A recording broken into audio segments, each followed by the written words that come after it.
The auctioneer's voice, amplified by a tinny loudspeaker, cracked across the Iowa cornfield like a whip. "All right, folks, let's get this show on the road. We got a clean 1972 John Deere 40 or 30 here. Power shift transmission. Only 3,800 hours. Who'll give me 50,000? Dust devils danced in the late summer heat as a small crowd of farmers, their faces weathered and lined, shuffled around the green behemoth. Most just eyed it with a mixture of longing and apprehension. 50,000 was a small fortune in 1979, even for a tractor that looked like it had just rolled off the assembly line. Cletus Johnson, standing at the back of the crowd, spat a stream of tobacco juice into the parched earth. He wasn't here to buy. He was here to watch the slow, agonizing death of another farm. The Benson place. Good people, the Bensons. But they'd gotten caught in the trap. The endless cycle of debt and bigger, faster, more expensive equipment.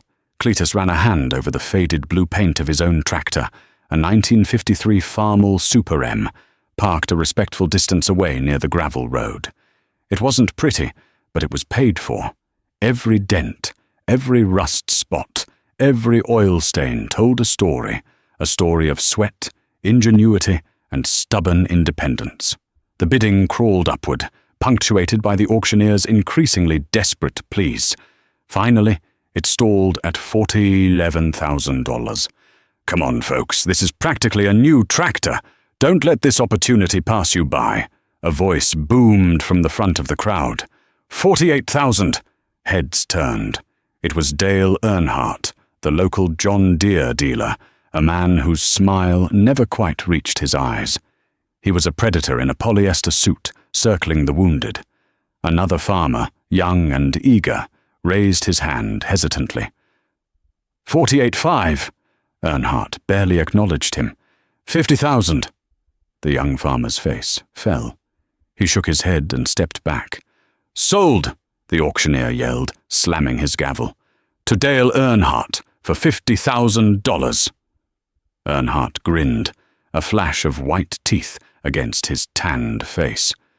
He walked over to the tractor, slapped the hood, and climbed into the cab. The engine roared to life, a throaty growl that seemed to mock the sputtering cough of Cletus's old Farmall.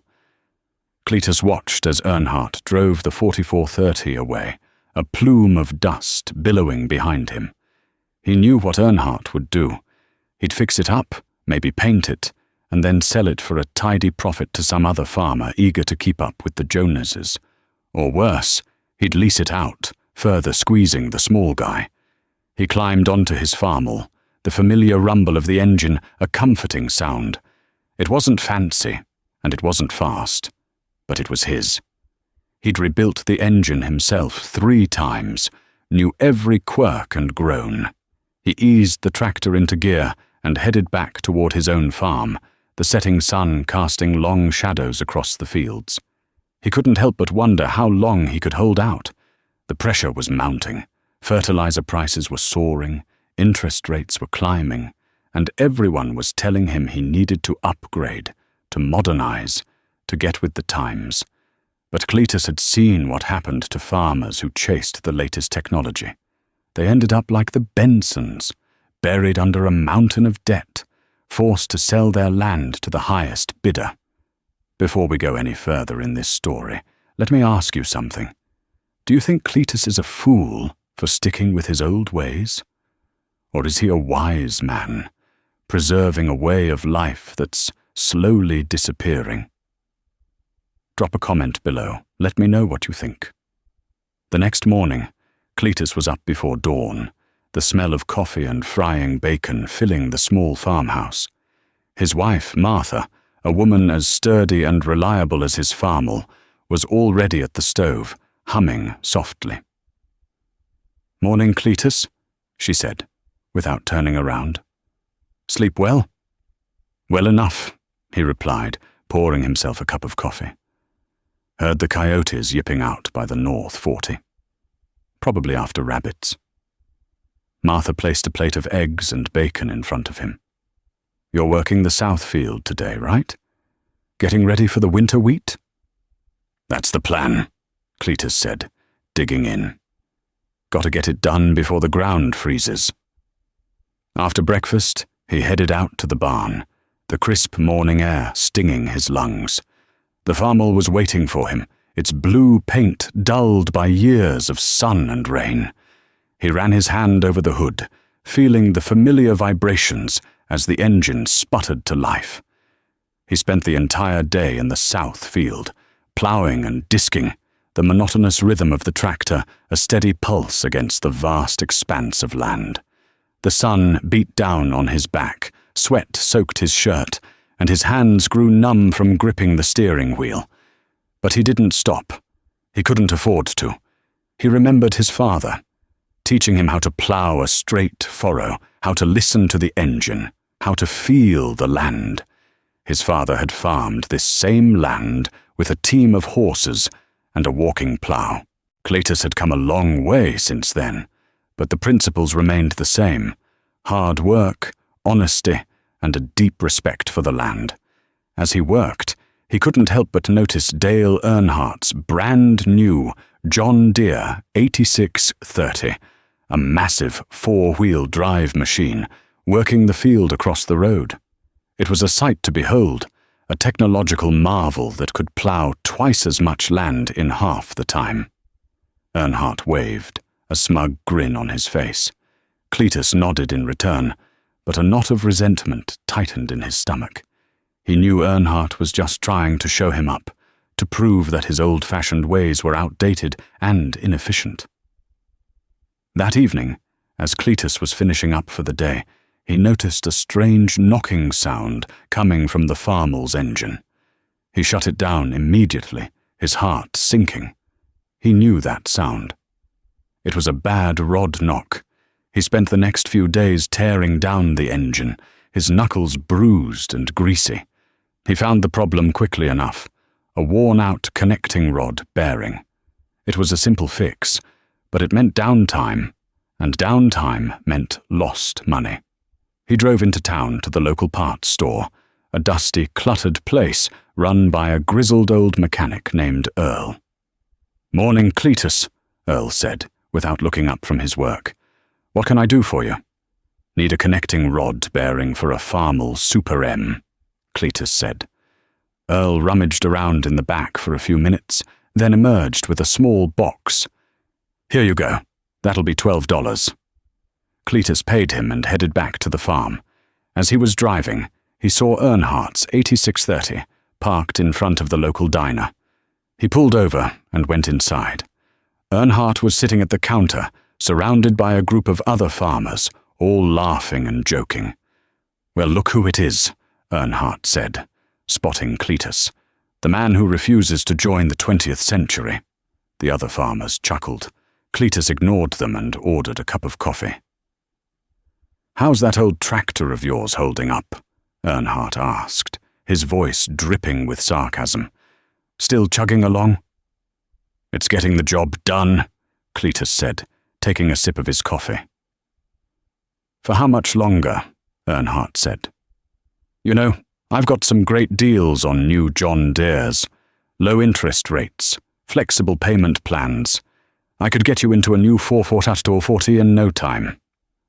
"I appreciate the offer," Cletus said, "but I'm not interested." Earnhardt shrugged. "Suit yourself. But don't come crying to me when that old tractor finally gives up the ghost." Cletus finished his coffee and walked out of the diner, the laughter of the other farmers ringing in his ears. He knew they were all thinking the same thing, that he was a stubborn old fool, clinging to a bygone era. He spent the rest of the day working on the Farmel, replacing the bearing and reassembling the engine. As he tightened the last bolt, he felt a surge of satisfaction. He had fixed it himself, with his own 2 hands. He didn't need Earnhardt's fancy tractors or his low interest rates. He had his own skills, his own knowledge, and his own determination. But as he looked out at his fields, stretching as far as the eye could see, he couldn't shake the feeling that he was fighting a losing battle. The world was changing, and he was being left behind. The early 1970s brought a brief respite. Grain prices soared, driven by increased demand from overseas and a series of poor harvests in other parts of the world. Farmers who had been struggling for years suddenly found themselves flush with cash. Earnhardt was in his element. He sold tractors like hotcakes, convincing farmers to trade in their old equipment for bigger, faster, more expensive machines. He expanded his dealership, built a new showroom, and hired more employees. Cletus watched it all with a mixture of envy and suspicion. He knew that the good times wouldn't last forever. He'd seen boom and bust cycles before. He remembered the Great Depression, when farmers were forced to sell their land for pennies on the dollar. He resisted the temptation to upgrade. He paid off his debts, put some money in the bank, and continued to farm with his old farmel. He was ridiculed by his neighbors, who accused him of being too cautious, too afraid to take risks. "You're missing out on a golden opportunity, Cletus," Earnhardt told him one day. "You could be making a killing.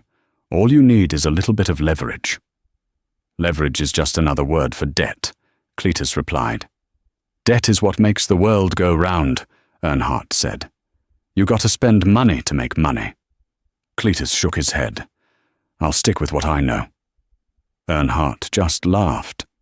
"You'll be sorry." As the years passed, Earnhardt's empire grew. He bought up more land, built bigger barns, and acquired the latest technology. He was the envy of the entire county. Cletus, meanwhile, continued to farm in his own way, slowly and steadily, with his old farmel and his unwavering principles. He wasn't getting rich, but he was surviving. He was providing for his family, and he was keeping his land. But even he couldn't deny that the gap between him and Earnhardt was widening. Earnhardt was living in a different world, a world of luxury and excess. Cletus was still living in the same small farmhouse, driving the same old tractor, and working the same long hours. He started to wonder if he had made the right choice. Was he a fool for clinging to his old ways? Or was he a wise man, preserving a way of life that was slowly disappearing? The answer, he knew, would depend on what the future held. And the future, as always, was uncertain. One sweltering July afternoon in 1974, Cletus was baling hay in his north field.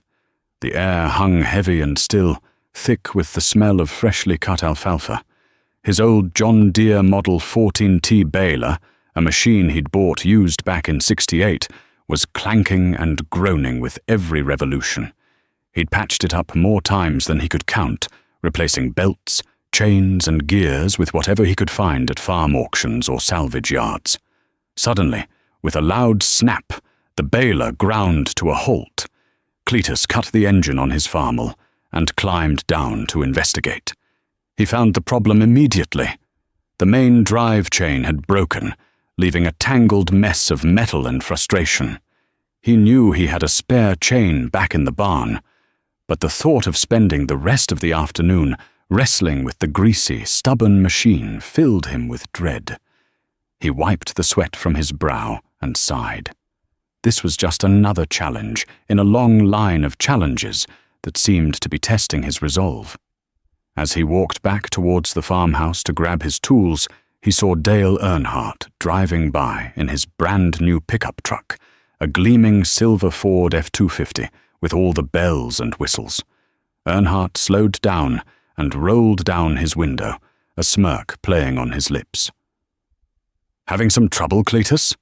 he called out, his voice laced with mock concern. Cletus stopped and glared at him. "Just a minor setback," he replied, trying to keep his voice even. "I'll have it fixed in no time." Earnhardt chuckled. "You know, Cletus, you could save yourself a lot of trouble if you just invested in some new equipment. I've got a brand new John Deere 336 baler on the lot, ready to go. It'll bale twice as much hay in half the time, and you won't have to worry about breaking down every 5 minutes. I appreciate the offer, Dale, Cletus said, but I'm happy with what I've got. Suit yourself, Earnhardt said, shrugging his shoulders. But don't say I didn't warn you. He revved his engine and sped off, leaving Cletus standing in the dust. Cletus watched him go, a wave of anger washing over him. He knew Earnhardt was just trying to get under his skin to make him feel inadequate, but he refused to let him win. He would fix that baler, and he would finish baling his hay, no matter how long it took. He spent the next few hours sweating and swearing, battling with the broken chain. The sun beat down mercilessly, and the gnats swarmed around his head. But he persevered, fueled by stubbornness and a refusal to be defeated. Finally, as the sun began to set, he managed to get the baler working again. He fired up the farmel and started baling, the rhythmic clatter of the machine a welcome sound. He worked until well after dark, the moon casting long shadows across the field. As he drove the last load of hay back to the barn, he felt a sense of accomplishment. He had faced a challenge, and he had overcome it. He had proven to himself and to Dale Earnhardt that he could still get the job done, even with his old equipment and his old-fashioned ways. But as he climbed into bed that night, he couldn't shake the feeling that the challenges were only going to get harder. The world was changing, and he was being left behind. He knew that he couldn't keep farming with his old equipment forever. Eventually, he would have to upgrade, or he would be forced to sell his land and give up the only life he had ever known. He tossed and turned, unable to sleep, his mind filled with worries and doubts. He wondered what the future held for him, for his family, and for his way of life. He knew that the next few years would be crucial, and that he would have to make some tough decisions. The early morning light crept through the curtains, signaling the start of another day. Cletus rose from bed, his body stiff and sore. He went to the kitchen, where Martha was already preparing breakfast. "Morning, Cletus," she said, her voice warm and comforting. "You look tired. Didn't sleep well?" "Not really," he replied, pouring himself a cup of coffee. "Just thinking about things." Martha placed a plate of eggs and bacon in front of him. "What things?" she asked. "The farm," he said. "The future. Whether we can keep doing this." Martha sat down across from him and took his hand. "We'll be all right, Cletus," she said. "We always are. We've been through worse." Cletus smiled, grateful for her unwavering support. He knew that he couldn't do it without her. She was his rock, his anchor, the one person who always believed in him, even when he doubted himself. He finished his breakfast and headed out to the barn, ready to face another day. He knew that the challenges would keep coming, but he was determined to meet them head-on. He would not give up without a fight. He would continue to farm his land, his way, until the very end. Act 4. The Turning Point. By 1980, the signs were undeniable.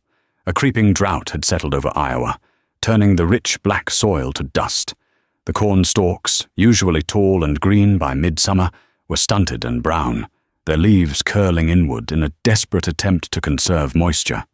The soybeans fared no better, their pods small and shriveled. Cletus watched the sky, day after day, hoping for rain. But the clouds remained stubbornly absent, the sun a relentless, unforgiving eye in the heavens. He adjusted his planting schedule, tried different irrigation techniques, and prayed for a miracle. But nothing seemed to work. The drought wasn't the only problem. Interest rates were climbing, driven by the Federal Reserve's efforts to combat inflation. Farmers who had borrowed heavily to expand their operations were suddenly facing crippling debt payments. Fertilizer prices, already high, continued to rise, squeezing profit margins even further. Cletus, who had always been wary of debt, was in a better position than most, but even he felt the pinch. The cost of fuel, parts, and other essential supplies was skyrocketing. He knew that he couldn't continue to farm the way he always had. He had to find a way to cut costs and increase efficiency. He started by overhauling his old Farmall Super M, replacing worn-out parts and fine-tuning the engine. He knew that it wasn't as powerful or as efficient as the newer tractors, but it was reliable and paid for. He also spent hours in his workshop, repairing his old John Deere baler, his International Harvester combine, and his other equipment. He was a master of improvisation, able to fix almost anything with a little ingenuity and a lot of elbow grease. Meanwhile, Dale Earnhardt was facing his own set of challenges. The drought had hit his customers hard, and many of them were struggling to make their loan payments. His sales of new equipment had plummeted, and his inventory was piling up. The high interest rates were making it difficult for him to borrow money to finance his operations. He started to cut corners, laying off employees and reducing his advertising budget. He also began to pressure his customers to make their payments, even if it meant selling off their livestock or other assets. He was becoming increasingly desperate, his smile no longer reaching his eyes. One day, Cletus drove into town to pick up some parts at Earl's store.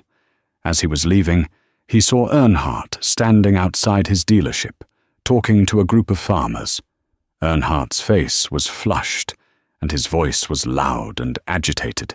"I'm telling you folks," Earnhardt was saying, "this is just a temporary setback. The economy will bounce back, and grain prices will rebound. All you need to do is hang in there a little longer. I'm willing to work with you, to extend your loans, to give you some breathing room. But you need to keep making your payments." One of the farmers, a young man named Billy, spoke up. "But Dale, I don't know how much longer I can hang on. I'm already behind on my payments, and the bank is threatening to foreclose on my farm." Earnhardt put his arm around Billy's shoulder. "Don't worry, Billy," he said. "I'll talk to the bank. I'll explain the situation. I'm sure we can work something out." Cletus watched the scene unfold, a knot of sympathy tightening in his stomach. He knew that Earnhardt was in a tough spot, but he also knew that he was partly to blame for the farmers' predicament. He had encouraged them to borrow heavily, to buy more equipment than they could afford, and now they were paying the price. As Cletus drove away, he couldn't shake the feeling that things were about to get a lot worse. The drought was showing no signs of abating. Interest rates were continuing to climb, and the economy was teetering on the brink of recession. He knew that many farmers, including Dale Earnhardt, were about to face the biggest challenge of their lives. Act 5. The Crisis. By 1982, the agricultural crisis had reached its peak. The drought continued to grip the Midwest, devastating crops and livestock. Grain prices plummeted as demand dried up and surpluses piled up. Interest rates soared to record levels, making it impossible for many farmers to service their debts. Foreclosures became commonplace as banks seized farms and equipment from struggling families. Auction sales were held every week as farmers were forced to sell off their assets to pay their creditors. The rural communities of Iowa were being torn apart as families were uprooted and businesses were forced to close. Dale Earnhardt's empire began to crumble. His sales of new equipment ground to a halt, and his inventory remained unsold. His customers defaulted on their loans, leaving him with a mountain of bad debt. The bank foreclosed on his dealership, seizing his assets and putting him out of business. Earnhardt was devastated. He had spent his entire life building his business, and now it was all gone. He lost his house, his car, and his reputation. He became a pariah in the community, shunned by the very people who had once admired him. Cletus watched Earnhardt's downfall with a mixture of sadness and vindication. He had always known that Earnhardt's success was built on a foundation of debt and speculation. He had warned his neighbors about the dangers of borrowing too much money and chasing the latest technology. But they hadn't listened. Cletus himself was struggling to survive. The drought had decimated his crops, and the low grain prices had wiped out his profits. He was forced to sell off some of his livestock to pay his bills, but he refused to borrow money, and he refused to give up. He relied on his old skills and his debt-free machinery to keep his farm afloat. He repaired his equipment himself, he conserved fuel, and he bartered with his neighbors for supplies. He worked long hours and he cut every corner he could. He also relied on his community. The farmers of Iowa, despite their differences, had always been willing to help each other in times of need. They shared equipment, they traded labor, and they offered each other emotional support. Cletus and Martha opened their home to families who had lost their farms, providing them with food, shelter, and a sense of hope. They organized community meetings to discuss the crisis and to find solutions. They wrote letters to their elected officials, demanding relief for farmers. Slowly, painstakingly, Cletus managed to weather the storm. He wasn't getting rich, but he was surviving. He was keeping his land, and he was keeping his family together. He was proving that it was possible to farm without debt, without the latest technology, and without sacrificing his values. As the crisis began to ease, Cletus emerged as a symbol of resilience and independence. He was admired by his neighbors, respected by his community, and hailed as a hero by farmers across the state. He had proven that the old ways were not outdated, that hard work, honesty, and a deep respect for the land were still the most important ingredients for success. One cold November evening in 1983, after a particularly brutal harvest, Cletus sat in his worn armchair by the fire, a cup of coffee warming his hands. Martha was knitting quietly beside him, the rhythmic click of the needles a comforting sound. "You know," Cletus said, breaking the silence, "I saw Dale Earnhardt in town today." Martha looked up, her eyebrows raised in surprise. "Oh? How was he?" "Not good," Cletus replied, shaking his head. "He's working as a mechanic at the gas station. Looks like he's aged 10 years in the last 2. Martha sighed. "It's a shame, Cletus. He made some bad choices, but he didn't deserve to lose everything." Cletus nodded in agreement. "I know. I felt sorry for him. He asked me how the farm was doing. I told him we were getting by." "Did you offer him any help?" Martha asked, her voice gentle. Cletus hesitated for a moment. "I thought about it," he said, "but I didn't know what to say. He wouldn't want my charity." "Maybe not," Martha said, "but sometimes people need help, even if they don't want to admit it." Cletus thought about Martha's words. He knew that she was right. He had always been a proud man, reluctant to ask for help. But he had also learned that there was strength in community, in helping others, and in forgiving those who had wronged you. He finished his coffee and stood up.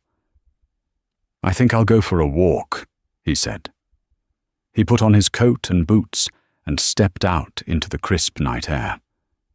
The moon was full, casting a silvery glow over the snow-covered fields. He walked towards the edge of his property, where he could see the lights of the town in the distance. He thought about Dale Earnhardt, working at the gas station, his dreams shattered, his reputation ruined. He knew that Earnhardt had made mistakes, but he also knew that he was a human being with hopes and fears, just like everyone else. He decided to do something. He didn't know exactly what, but he knew that he couldn't just stand by and watch Earnhardt suffer. He had to find a way to help him, to offer him a second chance. Act 6. Vindication and Legacy. The following spring, as the snow melted and the land began to thaw, Cletus approached the bank that had foreclosed on Earnhardt's dealership. He offered to buy the property, not for himself, but for Earnhardt. The bank was skeptical. They knew that Cletus was not a wealthy man, and they doubted that he could afford to pay a fair price for the dealership. But Cletus was persistent. He explained his plan, his vision for the future of the community. He promised to revitalize the business, to create jobs, and to help other farmers get back on their feet. The bank was eventually convinced. They agreed to sell the dealership to Cletus at a reduced price, with the understanding that he would give Earnhardt a chance to redeem himself. Cletus found Earnhardt at the gas station, his face grimy, his clothes stained with oil. He told him about the deal he had made with the bank, about his plan to reopen the dealership, and about his offer to give Earnhardt a job. Earnhardt was stunned. He couldn't believe that Cletus, the man he had once ridiculed and scorned, was offering him a lifeline.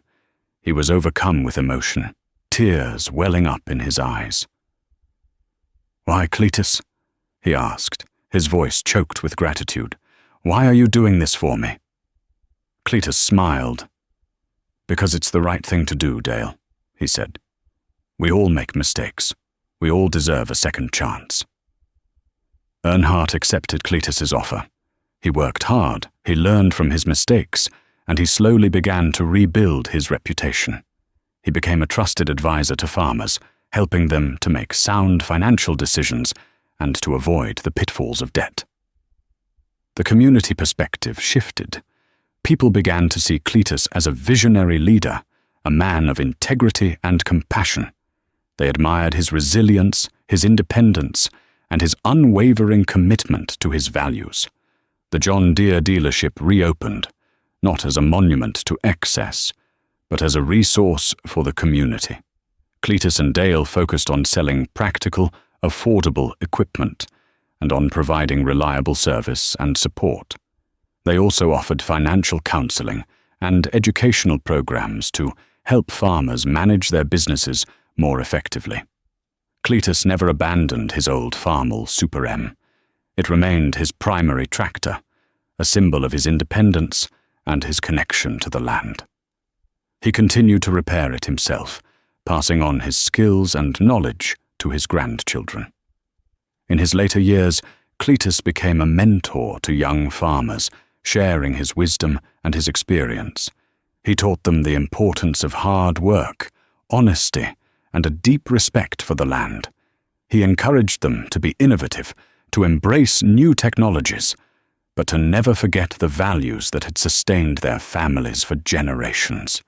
He and Martha remained active in the community, volunteering their time and resources to local charities and organizations.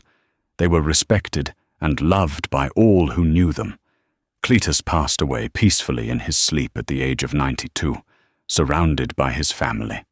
His legacy lived on in the countless lives he had touched, in the community he had helped to rebuild, and in the values he had instilled in his children and grandchildren. At his funeral, Dale Earnhardt delivered a heartfelt eulogy, praising Cletus as a true friend, a wise mentor, and a shining example of what it means to be a good man. He acknowledged his own mistakes, and he thanked Cletus for giving him a second chance. Cletus's grandson, a young man named Ethan, inherited the family farm. He continued to farm the land in the same spirit as his grandfather, with hard work, honesty, and a deep respect for the environment. He embraced new technologies, but he never forgot the lessons he had learned from Cletus. Ethan kept the old Farmall Super M in pristine condition, a reminder of his grandfather's legacy and a symbol of the enduring values of the American heartland. He knew that the challenges of farming would continue to evolve, but he was confident that he could meet them head-on with the same courage, resilience, and independence that had defined his grandfather's life. And so, The story of Cletus Johnson, the farmer who chose old iron over debt, became a legend in the community, a testament to the enduring power of the human spirit and the timeless values of the land. It was a story that would be told and retold for generations to come, a reminder that true success is not measured in dollars and cents, but in the lives we touch and the legacy we leave behind.